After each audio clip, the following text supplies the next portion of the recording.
नमस्कार, आपका स्वागत है इको एंड एनर्जी टॉक के इस अंक में। आज हम बात करेंगे सॉलिड वेस्ट मैनेजमेंट या कह सकते हैं कि कचरा प्रबंधन पर, जो एक बहुत बड़ी समस्या है और खासतौर से इस हमने अपने YouTube चैनल पर इसे बातचीत करने के लिए इसलिए चुना है क्योंकि ये समस्या कोरोना महामारी के दौरान एक नए रूप में आ रही है और ज्यादा परेशानी पैदा करने वाले, ज्यादा खतरनाक रूप में आ रही है। मैं आपको बड़ी खुशी के साथ बताना चाहता हूं कि मेरे साथ जो बातचीत करने के लिए आज के मेहमान हैं, जो गुड़गांव में एक मैनेजमेंट कंपनी के कंसल्टेंट हैं और उनका नाम है अंकुर बिसेन। अंकुर सिर्फ एक मैनेजमेंट कंसल्टेंट नहीं है बल्कि एक ऐसे व्यक्ति हैं जो पर्यावरण के प्रति काफी संवेदनशील हैं। कचरा प्रबंधन जैसी समस्या पर वो लगातार लिखते बोलते रहे हैं और उनकी किताब वेस्टेज जो है वो किसी भी व्यक्ति के लिए जो सॉलिड वेस्ट मैनेजमेंट या पर्यावरण के बारे में जानना चाहता है उसके लिए काफी महत्वपूर्ण है, जो पढ़ी जानी चाहिए। हाल में ये किताब प्रकाशित हुई है, मैकमिलन इसके प्रकाशक हैं और वेस्टेज के नाम से ये किताब है। मैं इस किताब को पढ़ने के लिए अपने इस कार्यक्रम में इसलिए भी कह रहा हूं और पहली बार शायद किसी रीडर को सजेस्ट कर रहा हूं किसी रीडिंग को, वो इसलिए क्योंकि ये किताब सिर्फ कचरा प्रबंधन पर नहीं है बल्कि ये हमारे जो हिस्टोरिक जो पर्सपेक्टिव है उसको भी बताती है और हमारे सामाजिक व्यवस्था को, न्याय व्यवस्था को भी बताती है कि कैसे वो हमारे कचरा प्रबंधन से और हमारे जो कचरा की समस्या है उससे जुड़ी हुई है। अंकुर, आपका बहुत बहुत स्वागत है, बहुत बहुत शुक्रिया आपका हमसे बातचीत करने के लिए इस कार्यक्रम में। मैं आपसे सबसे पहले समझना चाहता हूं, आंकड़े तो मैं बताऊंगा दर्शकों को और आपके पास भी बहुत सारे आंकड़े होंगे। कचरा प्रबंधन ओवरऑल कितनी बड़ी समस्या है हिंदुस्तान जैसे देश में, इसकी डेमोग्राफी को देखते हुए, इसके कल्चरल सोशियो एस्पेक्ट को देखते पहले तो धन्यवाद हृदेश भाई, आपने मेरे को ये अवसर दिया, इस चैनल पे आने का मौका दिया। समस्या बहुत जटिल है, बहुत कठिन है। भारत जो है कचरा के हिसाब से अगर देखा जाए तो टॉप 10 देशों में उसकी वो अंकित है। जिस हिसाब से हम कचरा सालाना जो है हम निकालते हैं, और अगले 10 वर्ष में हम टॉप 5 देशों में आ जाएंगे। नाउ इसमें इसका मतलब ये है, मैं आपको अगर कुछ आंकड़े दूं, यूएस जो है प्रति वर्ष 300 मिलियन टन कचरा निकालता है। उस लिहाज से हिंदुस्तान 100 मिलियन टन कचरा निकालता है। और ये कचरा हर तरीके का कचरा है, भांति भांति प्रकार का कचरा है। आप बेड वेस्ट कह सकते हैं, उसमें आप कागज कह सकते हैं, प्लास्टिक कह सकते हैं, ई वेस्ट कह सकते हैं, इंडस्ट्रियल वेस्ट कह सकते हैं। सबको मिला दिया जाए तो 100 मिलियन टन के का वो पहुंचता है। लेकिन समस्या ये है कि इसमें से 80% से ज्यादा जो है जो कचरा है उसका कोई प्रबंधन का हमारे पास इंफ्रास्ट्रक्चर नहीं है, कोई हैं। मूलभूत ढांचा नहीं है। और ये सबसे बड़ी समस्या है। तो उसकी वजह से क्या होता है कि ये पूरा 80 मिलियन टन जो हम निकाल रहे हैं कचरा, ये या तो नदियों में जाता है या ये डंप कर दिया जाता है, जिसको हम लैंडफिल्स कहते हैं, ओपन लैंडफिल्स कहते हैं। राइट। ये समस्या है। अब ये समस्या जो विकसित देश है वो सुलझा चुके हैं। तो लेकिन हम जो है सुलझा नहीं पा रहे हैं, और हर साल ये जो कचरा है हम उस हिसाब से जनरेट कर रहे हैं जैसे कि हम एक विकसित देश हो चुके हैं।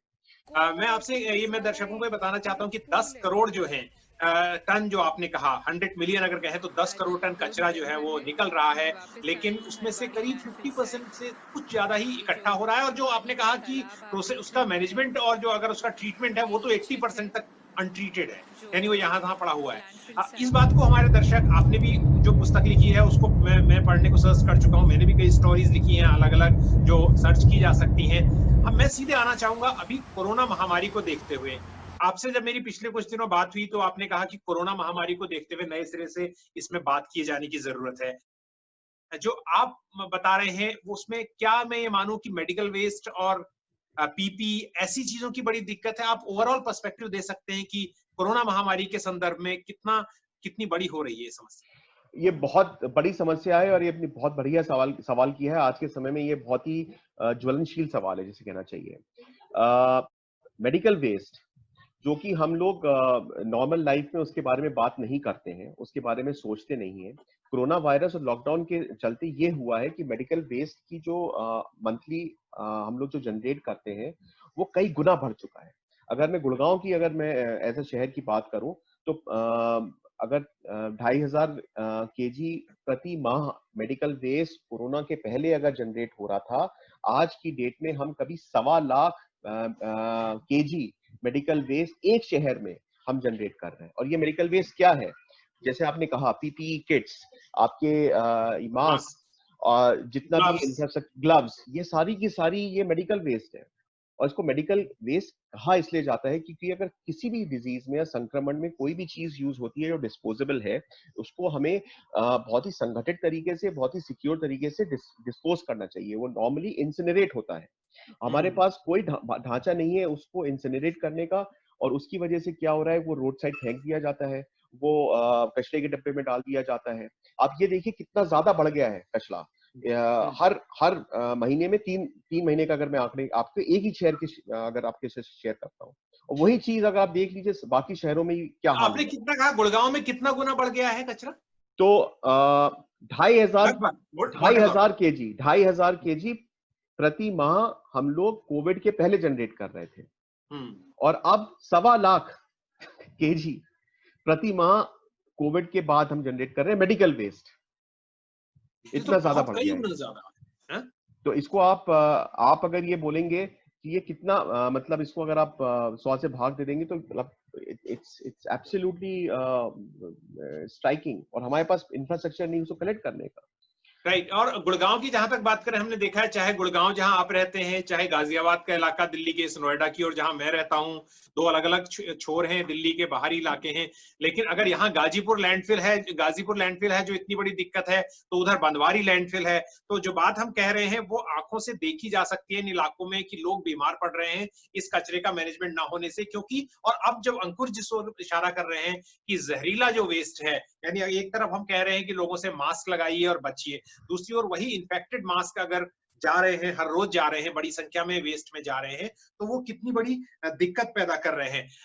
लेकिन अंकुर, ये मैं समझना चाहता हूं कि एक तो तरीका ये है कि हम मास्क, जैसा कहा जा रहा है, कपड़े के इस्तेमाल करें और फिर उनको जैसे आपने कहा कि जलाना चाहिए कचरे को। लेकिन अब इस पे भी विवाद है कि कोरोना के कचरे को जलाना चाहिए या उसको कोई और तरीके से डिस्पोज करना चाहिए। तो देखिए अभी क्या तरीके हैं जिससे निपटा जा सकता है?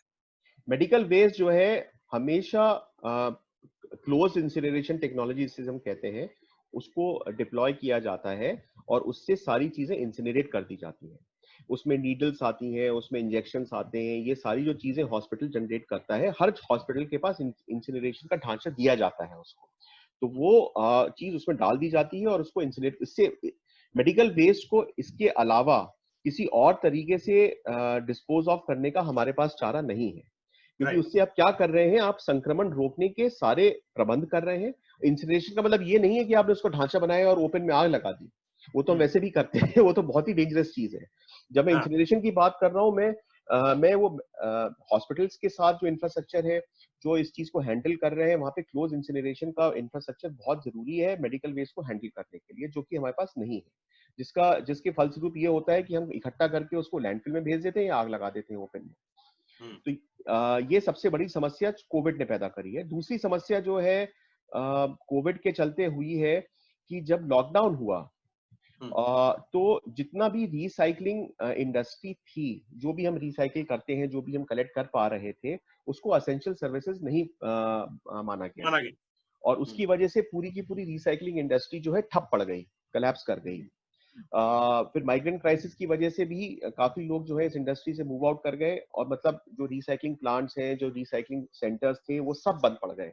तो उसकी राइट। वजह से भी जो हम पहले जितना भी हम लोगों ने डेवलपमेंट किया था, सेग्रीगेशन की प्रैक्टिसेस चालू करी थी, जो भी छोटा मोटा जो हम लोग कम्युनिटी लेवल पे प्रोग्राम्स चल रहे थे, वो सारे के सारे हम लोग पीछे चले गए उसमें।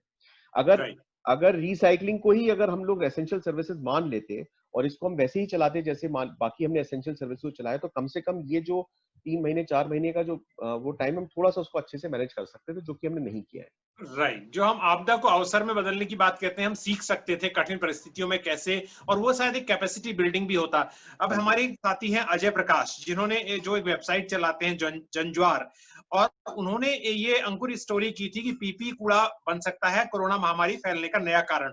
तो इन्होंने अपने रिपोर्टर, अपने साथी वहां भेजे और शमशान घाट में देखा कि किस हाँ तरह जी। से पीपी किट्स को लाके डंप किया जा रहा है। पीपी किट्स के बारे में अगर मैं जो पूछूं आपसे, तो जो जो हमारे हेल्थ वर्कर्स पहनते हैं अपने आप को प्रोटेक्ट करने के लिए, उसको लेकर आपको क्या जानकारी है, या क्या आप बता सकते हैं कि should there be another way जिस तरह से उसे डील करना चाहिए हमें, या मतलब पीपीई ये इस किट्स, पर क्या बता। हाँ हाँ, देखिए बहुत सारी इंडस्ट्रीज हैं जो कि पीपीई किट्स पहन के उसमें काम किया जाता है। हाँ, आपके न्यूक्लियर इंडस्ट्री है, केमिकल इंडस्ट्री है, फार्मा इंडस्ट्री है, उसमें बहुत जगह पे पीपीई किट्स का इस्तेमाल होता है। अगर हम वो लर्निंग्स की वो पीपीई किट्स इंडस्ट्रीज में कैसे हम इस्तेमाल करते हैं उसको अगर हम लोग थोड़ा सा समझ लें, उसकी वजह से हम पीपीई किट्स को बेहतर मैनेज कर सकते हैं, जो कि हम नहीं कर रहे हैं। हम उसको आम कपड़े की तरह इस्तेमाल करते हैं, जैसे हम एप्रन इस्तेमाल करते हैं वैसी पीपीई किट्स हम पहन रहे हैं, और जब उसका पूरा हो जाता है फंक्शन, उसको डंप कर रहे हैं। पीपीई किट्स आप ये मान के चलिए फ्रंटलाइन हमारे हेल्थ वर्कर्स पहनते हैं, और रोज वो मरीज देख रहे हैं उसमें से कितने कोरोना पॉजिटिव मरीज है। PPE kit is a live example of contamination, it is a contaminated suit. अगर संक्रमण से ग्रसित एक पीपीई किट है, उसको अगर हम ओपन में फेंक रहे हैं, तो फलस्वरूप सही बात है कि वो जो है एक संक्रमण का बहुत बड़ा कारण बन सकता है। तो उसके लिए जरूरी है कि एसओपी गाइडलाइंस तय की जाए, बताया जाए कि वो पीपीई किट्स इशू किसको हुआ है, वो वापस आया है कि नहीं पीपीई किट, ताकि नया पीपीई किट हम दिया जाए तो हम पुराना पीपीई किट रिट्रीव कर सकें। और कंट्रोल रिट्रीवल जो है वो बहुत जरूरी है पीपीई किट को मैनेज करने के लिए। और उसके बाद जब कंट्रोल रिट्रीवल हो जाता है, उसको फिर आप कंट्रोल इंसिनरेशन करिए। ये दो राइट। पार्ट्स हैं जो कि हम लोग नहीं कर पा रहे हैं। तो हम जिसको इशू करते हैं वो कंट्रोल होना चाहिए, उसका रिट्रीवल होना चाहिए, ताकि फ्रेश इशू हो सके। तो इस तरीके का सिस्टम अगर हम नहीं बनाएंगे तो ये तो मतलब बिल्कुल it's a very dangerous way that things are being unfolded. Right, तो मोटे तौर पर बात ही समझ के आई हमें। और मैं यहाँ पर ये भी कहना चाहता हूँ कि मेडिकल वेस्ट को लेकर जो जो कोताही है, जो लापरवाही है, वो बिल्कुल साफ दिखाई देती है। आप किसी भी डंपिंग साइट में चले जाइए, जैसा अंकुर ने हमें बताया कि स्ट्रिक्ट गाइडलाइन से मेडिकल वेस्ट को आप ऐसे नहीं डिस्पोज कर बिल्कुल नहीं सकते कर जैसे सकते। बाकियों करते हैं। लेकिन वहां पर मेडिकल वेस्ट आपके बंदवारी में मैंने देखा, यहाँ गाजीपुर में देखा, बिखरा हुआ है। यानी अस्पताल भी मेडिकल वेस्ट को इस तरह से फेंक रहे हैं, जो जानते हुए, पढ़े लिखे होने के बावजूद। आखिर में थोड़ी बात आपकी बुक के बारे में करते हैं। तो इस किताब को आपने जो डिवाइड किया है, मैं देख रहा हूं 8 अलग अलग चैप्टर्स में, तो इसकी मूल आत्मा क्या है? दर्शकों को बताएं कि इस किताब को लिखने का आइडिया कैसे आया, और कैसे इस किताब में आपने इसको अलग बनाने की कोशिश की। अ, अ, हृदय इसमें सबसे बड़ी बात यह है कि जो सैनिटेशन और वेस्ट को लेके जो इश्यूज हैं, जैसे इसमें मैंने काम करना चालू किया, इससे पता चला कि बहुत सारे इंटरडिपेंडेंट इश्यूज काम करते हैं जिस वजह से हम लोग इस समस्या से जूझ रहे हैं।